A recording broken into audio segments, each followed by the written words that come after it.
নমস্কাৰ ৰাইজ, মই বৰ্তমান আছোঁ আপোনাৰ 4 লাইনৰ কাষত। আপোনাৰ এইটো জেগাৰ নাম হ'ল বৰগুৰি।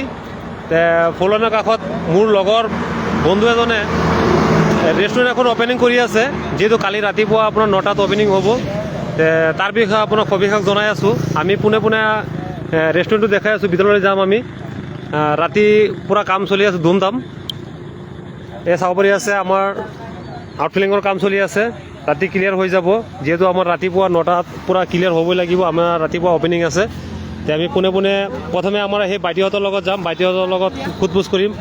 বাইদেউহঁত কিবা ক'ব নেকি, কওক। মানে আমাৰ খুৰাৰ ৰেষ্টুৰেণ্ট এটা খুলি আছে, হয়, এয়া বৰগুৰি হয়, 4 লাইনৰ ওচৰত। তেতিয়াহ'লে ৰাইজ আপোনালোকে আহিব।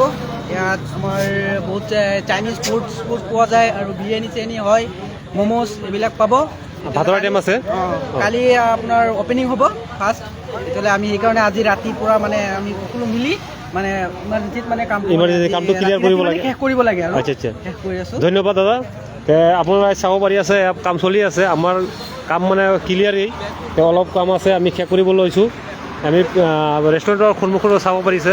ৰেষ্টুৰেণ্টৰ নাম হ'ল আপোনাৰ নদুৱাৰ এসাঁজ হোটেল কাম ৰেষ্টুৰেণ্ট, আপোনাৰ 5 মাইল নদুৱাৰ, শোণিতপুৰ, আছাম। এয়া চাব পাৰিছে ৰেষ্টুৰেণ্টৰ নাম।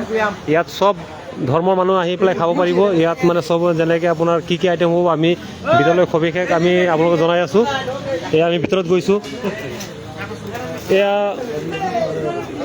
আমাৰ লগত এয়া দিলু আছে। দিলু ৰাইজক কিবা জনাব নেকি দিলু ৰেষ্টুৰেণ্টৰ বিষয়ে? আচ্ছা, ৰেষ্টুৰেণ্টৰ বিষয়ে আমাৰ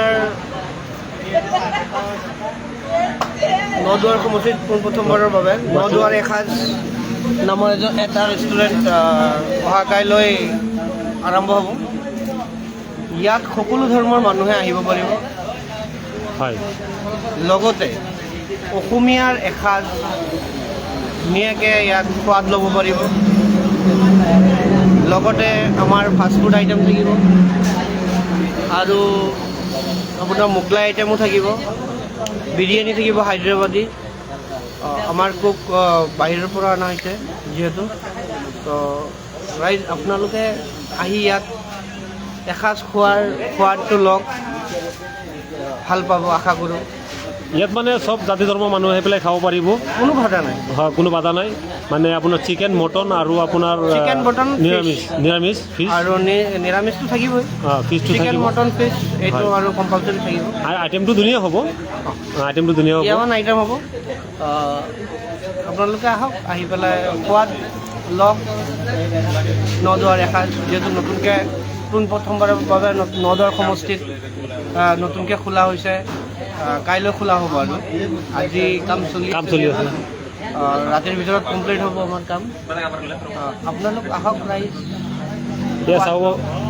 এয়া চাব পাৰিব, আপোনাৰ চাব পাৰি আছে। এই আমি আপোনাৰ আমাৰ ইয়াত ফেমিলি লৈ অহাৰ কাৰণে VIP আমি ছিটবিলাকো আনিছোঁ। VIP একদম ধুনীয়াকৈ বহি পেলাই খাব পাৰিব, VIP মানুহৰ নিচিনা। এয়া কাম ক্লিয়াৰেই হৈ গ'ল মোটামুটি, অলপ কাম আছে। আমি ৰাতি চব সজাম, বস্তুবিলাক আমি চব আনি থৈ দিছোঁ। কমপ্লিট AC হ'ব, ভিতৰত AC হ'ব। আমাৰ কেবিন থাকিব ইয়াৰ লগত, এয়া কেবিন আছে। কোনোবা যদি ফেমিলি লৈ আহে, আৰামছে আপোনাৰ ফেমিলি লৈ পেলাই কেবিনত বহি খাব পাৰিব। এই আমাৰ চাব পাৰিছে কাউণ্টাৰটো।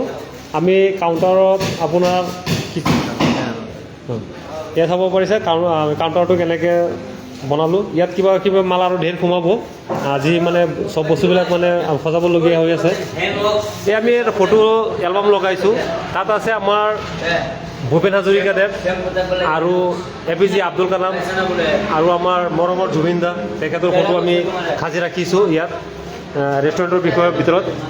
আৰু আমাৰ ইয়াৰ পিছত আমাৰ চাব পাৰিছে আমি বহুত ঢেৰ কালেকশ্যন ৰাখিছোঁ এলবামৰ, আপোনাক দেখাই আছোঁ এটা এটাকৈ। এয়া চাব পাৰিছে আমাৰ যিটো চতিয়া যিটো পুলিচ ষ্টেচন, তাৰ ফটো এখন আমি সাজি ৰাখিছোঁ। আমাৰ অসমীয়াৰ যিটো বিহুৰ সেইটো আমাৰ নৃত্য এটা এলবাম আমি সাজি ৰাখিছোঁ। ইয়াৰ লগত চাব পাৰিব অসমৰ যিটো ঘৰ, এই ঘৰৰ ফটো এখন আমি ধুনীয়াকৈ সাজিছোঁ। আমাৰ এয়া চাব পাৰিছে এখন ফটো আমাৰ ধুনীয়াকৈ সাজি ৰাখিছোঁ। আৰু ইয়াৰ পিছত আপোনালোকে চাব পাৰিব ৰাইজ আমাৰ নদুৱাৰ সমষ্টিৰ MLA শ্ৰীযুত পদ্ম হাজৰিকাদেৱ তেখেতৰ ফটো আমি ধুনীয়াকৈ এলবাম এখনত সাজি ৰাখিছোঁ।